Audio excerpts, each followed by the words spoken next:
He was the first black chairman of the Joint Chiefs, leading the charge in Desert Storm. Our strategy to go after this army is very, very simple. First, we're going to cut it off, and then we're going to kill it. Colin Powell, who started as an infantryman during 2 tours in Vietnam, instantly became a household name. Later as America's first black Secretary of State.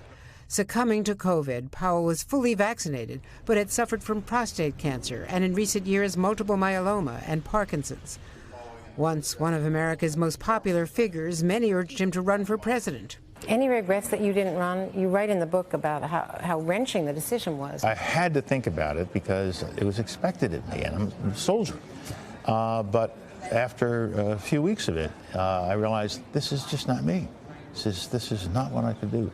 His so-called Pottery Barn rule of war, if you break it, you own it, led him to privately oppose the Iraq War. We were with him in Afghanistan in 2002. What is it going to take to put the country back together? It's going to take the effort of the entire international community. A low point a year later, making the case to the UN that Saddam Hussein had weapons of mass destruction, mistakenly accepting the CIA's pretext for invading Iraq. No weapons were ever found, an episode he said he deeply regretted. In 2008, Powell broke from the Republican Party, endorsing Barack Obama and strongly criticizing Donald Trump's challenge to Obama's birthright. The correct answer is he is not a Muslim. He's a Christian. He's always been a Christian.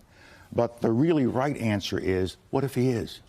Is there something wrong with being a Muslim in this country? The answer is no. That's not America. Tributes tonight from around the world, including President Biden. He's not only a dear friend and a patriot, one of our great military leaders and a man of overwhelming decency.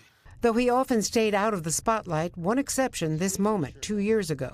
When I walked up to him, I said, "You're General Colin Powell," and he said, "Yes, I am." I knew he was one of me. He was one of my guys. When Powell's car got a flat, military veteran Anthony Maggart, an amputee, pulling over to help him fix it.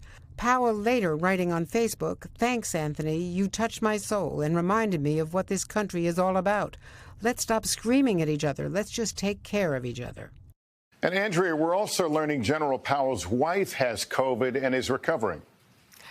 Right, Lester. Alma Powell is recovering nicely at home. Meanwhile, General Powell is rightly being celebrated for his historic military and foreign policy achievements, but his legacy is also his center at City College of New York, which educates so many immigrant and first-generation children like him, and his appeals to heal our racial and political divides.